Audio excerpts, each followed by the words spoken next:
नमस्कार साथियों आज का टॉपिक जो है वो काफ़ी इम्पोर्टेंट होने वाला है।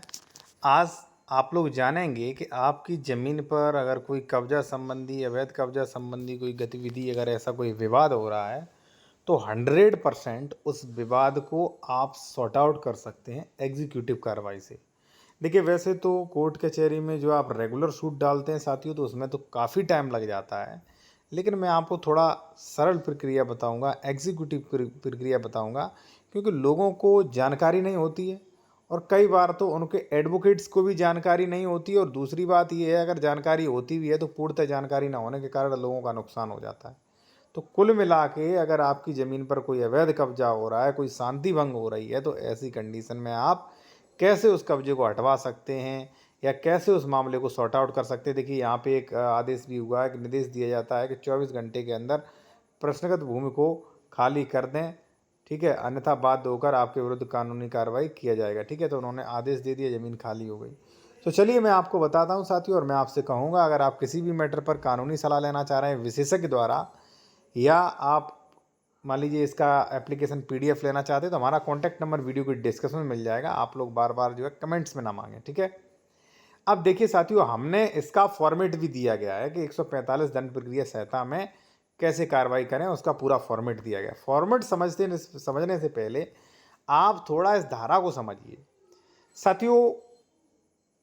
भारतीय जो दंड प्रक्रिया संहिता है, जो कि वर्तमान में इसे बदल दिया गया है, अब BNSS के नाम से है, तो धारा 145 जो कि वर्तमान में 164 165, उसमें ये प्रोविजंस किए गए हैं कि भाई अगर किसी मजिस्ट्रेट की क्षेत्राधिकार में किसी भू में जल से संबंधित दो पक्ष लड़ सकते हैं, खून खराबा हो सकता है, तो ऐसी कंडीशन में मजिस्ट्रेट को ये पावर दी गई है कि भाई आप जाके वहां पर मैटर को सॉर्ट आउट करें।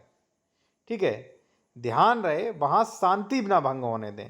तो ऐसी कंडीशन में उनका एक ही दायित्व होता है कि वो दोनों पक्षों को नोटिस जारी करें, दोनों पक्षों को सुने, और इसके अलावा अगर उन्हें लगता है कोई व्यक्ति 2 महीने से जो काबिज है उसको कब्जे पे बने रहने दें। ध्यान रहे, टाइटल डिसाइड करने का उन्हें कोई भी वहां पे अधिकार नहीं होता है। यहाँ पे आप देख सकते हैं इस धारा के प्रयोजन के लिए भूमि, जल, पद, अंत, भवन मतलब बाजार, भवन, मीन क्षेत्र, फसलें, उपज, ऐसी कई कंडीशन है। मान लीजिए कहीं बाजार में किसी जमीन को लेकर दो पक्ष लड़ रहे हैं, किसी भवन को लेकर लड़ रहे हैं, फसलों को लेकर लड़ रहे हैं, तो ऐसी कंडीशन में मजिस्ट्रेट को पावर है। तो मजिस्ट्रेट को पावर है, किस सेक्शन में वो आप समझ लीजिए और मजिस्ट्रेट की पावर का उपयोग करवाएं भाई। तो साथियों इसे समझने के लिए आपको जो है कार्रवाई करनी पड़ेगी धारा 145 और 46, जो कि वर्तमान में इनके नाम चेंज हो गए 164 165 BNSS की धाराएं बन चुकी हैं। अब कार्यवाही आप कैसे करें, कैसे एप्लीकेशन दें, ये एप्लीकेशन, ये कार्रवाई कब शुरू हो सकती है? या तो SDM जो है सब डिविजनल मजिस्ट्रेट स्वतः संज्ञान ले सकते हैं, उनके संज्ञान में कोई आती है, या मान लीजिए पुलिस की इंतला पर या किसी व्यक्ति के एप्लीकेशन पे भी ये कार्रवाई शुरू हो सकती है। चलिए हम आपको बताते हैं कैसे एप्लीकेशन लिखें, इसका पूरा कैसे दें।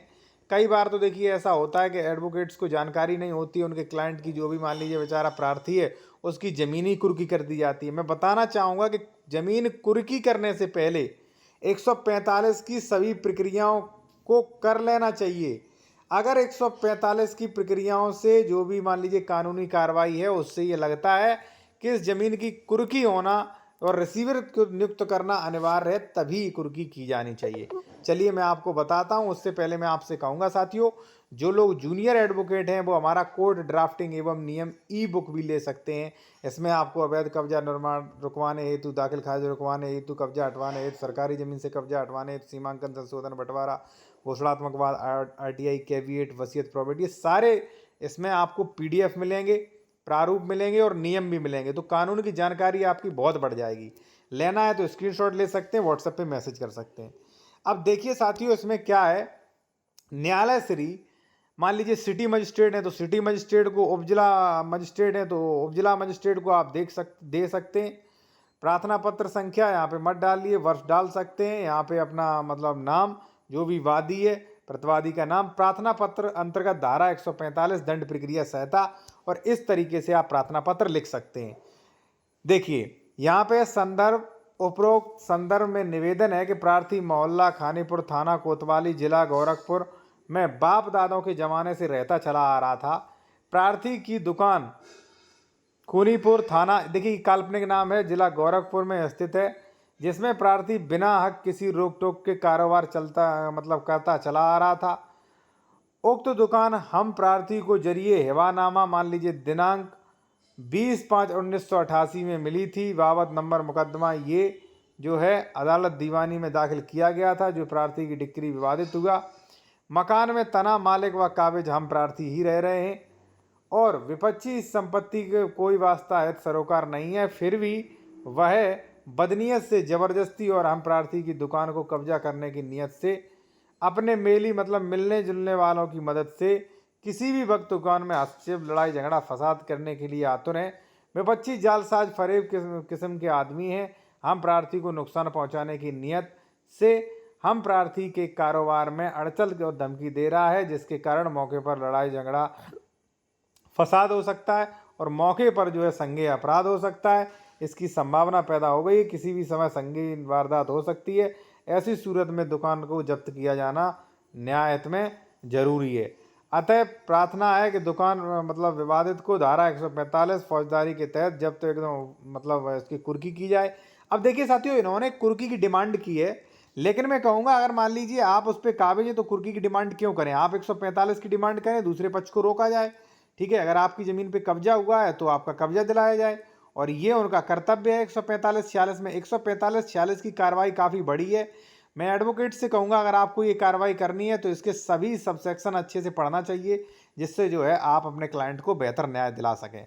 बाकी मैं कहूँगा अगर आप किसी भी मैटर में कानूनी सलाह लेना चाह रहे हैं तो हमारा कॉन्टैक्ट नंबर वीडियो के डिस्क्रिप्शन में मिल जाएगा, और आप बेहतर कानून की जानकारी रखना चाहते हैं तो ये ई बुक ले सकते हैं। इसमें सभी प्रक्रियाएँ ड्राफ्टिंग आपको ये सभी मिल जाएंगी। ठीक है, जिससे आपकी काफ़ी जानकारी जो है इनक्रीज़ हो सकती है साथियों। ठीक है, तो यही प्रक्रिया थी साथियों, जिससे देखिए अब कई लोगों को जानकारी नहीं होती है। इसके अलावा भी कई प्रक्रियाएं हैं जो बिना कोर्ट के आप कर सकते हैं। ठीक है।